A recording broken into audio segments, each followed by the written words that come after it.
గత ప్రభుత్వ పాలనలో రేషన్ వాహనాలను ప్రారంభించారని 6 ఏళ్ల కాంట్రాక్టుతో ఇంటింటికి రేషన్ అందించామని పౌర సరఫరాల శాఖ మంత్రి నాదెండ్ల మనోహర్ రాత్రికి రాత్రే రేషన్ వాహనాలను రద్దు చేసి తమను వీధిన పడేశారని నెల్లూరు జిల్లా అసోసియేషన్ ప్రెసిడెంట్ విశ్వనాథ్ ఆవేదన వ్యక్తం చేశారు. నెల్లూరు గాంధీ బొమ్మ నుంచి వీఆర్సీ మీదుగా కలెక్టరేట్ వరకు నిరసన ర్యాలీ నిర్వహించారు.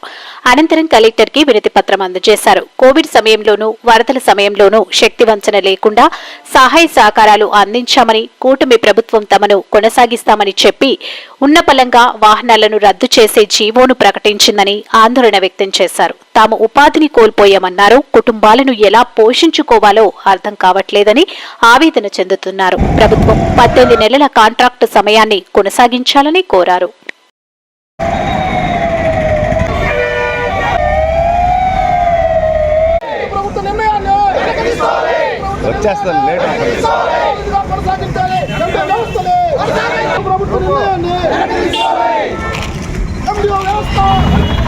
ముందుగా ఇక్కడికి వచ్చేసినటువంటి మీడియా మిత్రులకి, అలాగే మా ఎంపీ సోదరులకి, అలాగే మన ఆర్పీ పార్టీ గారికి, అలాగే సిపిఎం సిపిఐ వారికి అందరికీ కూడా నా ధన్యవాదాలండి.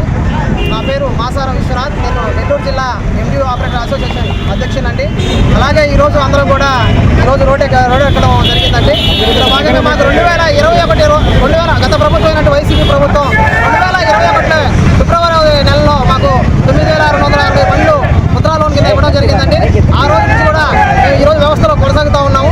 ఆ రోజు వైసీపీ ప్రభుత్వం ఏదైతే ఉందో ఆ రోజు మాకు 72 నెలల పాటు అగ్రిమెంట్ తీసుకోవడం జరిగింది. అందులో భాగంగా ఇప్పుడు ఉన్నటువంటి 11 నెలల్లో ఉన్నటువంటి కూటమి ప్రభుత్వం ఏదైతే ఉందో మొన్న 20వ తేదీ రోజు మాకు ఒకే ఏకపక్షంగా మమ్మల్ని ఎండీ వ్యవస్థలందరూ కూడా తొలగిస్తున్నామని చెప్పి ఒక ఇంటిమేషన్ లేకుండా తెలపడం జరిగింది. ఇందులో భాగంగా ప్రతి ఒక్క ఎండీ ఆపరేటర్ కూడా ఈరోజు రోడ్లు పడిపడే పరిస్థితి, అలాగే రోడ్డు మీద తీసుకొచ్చేసేసారండి. ఈరోజు పేదల ప్రభుత్వాలని పలుకుతుంది. కాకపోతే ఈ రోజు కూడా ఈ పేదలందరినీ కూడా ఈ రోజు రోడ్డు మీదకి తీసుకురావడం జరిగిందండి. ఇందులో భాగంగా ఈ ప్రభుత్వం ఏదైతే కూటమి ప్రభుత్వం ఉందో 20 లక్షల ఉద్యోగాలు ఇస్తారని చెప్పి చెప్తా ఉన్నారు. ఆ 20 లక్షల ఉద్యోగాలు పోయి ఎటుపోయాయేమో తెలియదు, కానీ ఉన్న వ్యవస్థను కాపాడుకోవడం పోయి ఆ వ్యవస్థలో ఉన్నటువంటి ఎండీ ఆపరేటర్లందరూ కూడా రోడ్డు మీద పడేయడం జరిగిందండి. ఈ రోజు మాకు బండి ఇప్పించినప్పుడు 2021లో కరోనా టైంలో ఉండిందండి.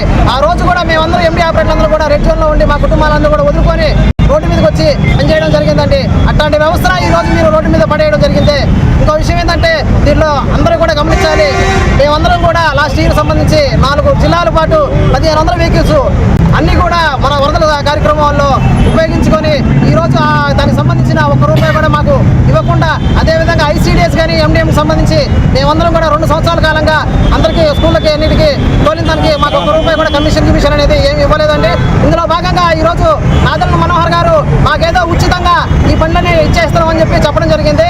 ఏమో సార్, మీరు ఒక్కసారి ఆలోచించండి సార్. మాకు ఈ బండ్లన్నీ కూడా ముద్రా లోన్ల కింద ఇచ్చారు సార్. దాంట్లో భాగంగా మేమందరం కూడా 10% సబ్సిడీ కింద ₹72,000 దాకా బ్యాంకుకి, కార్పొరేషన్కి ఇచ్చేసాం సార్. అందులో భాగంగా ప్రతి నెల మాకు 21,000 జీతం అన్నారు సార్. దాంట్లో మాకు వచ్చేది ₹18,000 సార్. దాంట్లో ₹3,000 మాకు ఏదైతే బండ్లు ఇచ్చారో దానికి నెల ఈఎంఐ కింద చెల్లింపులు జరుగుతూ ఉన్నాయి.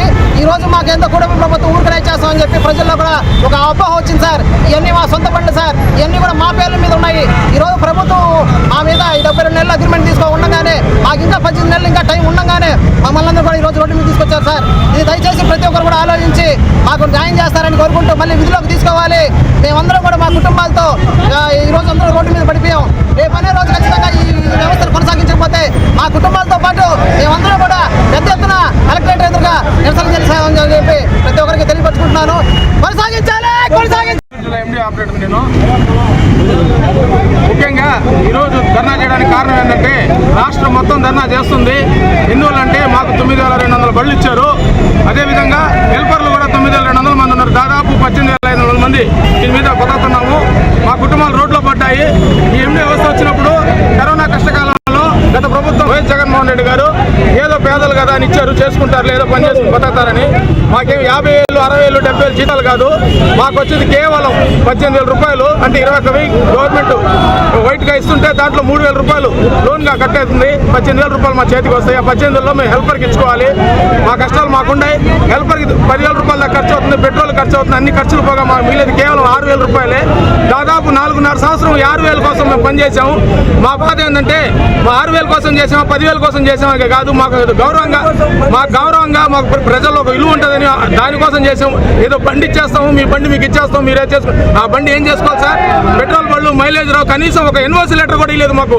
అర్ధరాత్రి కేబినెట్ మీటింగ్ తీర్మానం చేసి మా బళ్ళు మన రోడ్లో వేశారు. ఆ బళ్ళు తీసుకెళ్ళి మేము యాడ్ చేసుకోవాలా, ఏం పని చేసుకోవాలా, అది కూడా మీరే చెప్పాలి కదా సార్. నాదెండ్ల మనోహర్ గారు మీరే చెప్పాలి కదా, ఇది కూడా మీరే చెప్పాలి కదా, ఏం చేసుకుని బతకాలనేది. బళ్ళు ఇచ్చేసాం, బళ్ళు ఎందుకు ఇచ్చారు? అది ముద్రా లోన్ కింద సెంట్రల్ గవర్నమెంట్ ఊరికి ఇచ్చిన బళ్ళు. దానికి ప్రతి నెల 3,000 కడతా ఉన్నాం. 10% డబ్బులు కట్టాం. మా సోదరు చెప్పినట్టు, మా విశ్వాస చెప్పినట్టు 10% 70,000 రూపాయలు డబ్బులు కట్టాం. అన్నీ మేము కష్టకాలంలో మేము కట్టుకుంటా చేసుకుంటా మా బాధలు మేము పడతా ఉంటే మా కొట్టాల్సిన అవసరం ఏముంది? మేమేమన్నా ప్రభుత్వం పని చేయమన్నామా? 2 సంవత్సరాల నుంచి ఐసీడీఎస్ బియ్యం కానీ, అంగన్వాడీ స్కూళ్ళ బియ్యం కానీ అన్ని తోలుతున్నాం. ఒక్క రూపాయి అడగల. మన రూరల్ డిటీ సార్ మీటింగ్ పెట్టి అడిగారు, ఏమయ్యా మీకైనా న్యాయం జరుగుతుందంటే, లేదు సార్ మాకు ఐసీడీఎస్కి ఎండిఎండి బియ్యానికి ఒక్క రూపాయి రావట్లేదు, ఊరికనే చేస్తున్నారు, 2 సంవత్సరాల నుంచి ఇస్తా ఉన్నారు, దాన్ని కూడా మాట్లాడతామయ్యా డిఎస్ ఆఫీసులో అన్నారు. కానీ ఇంతవరకు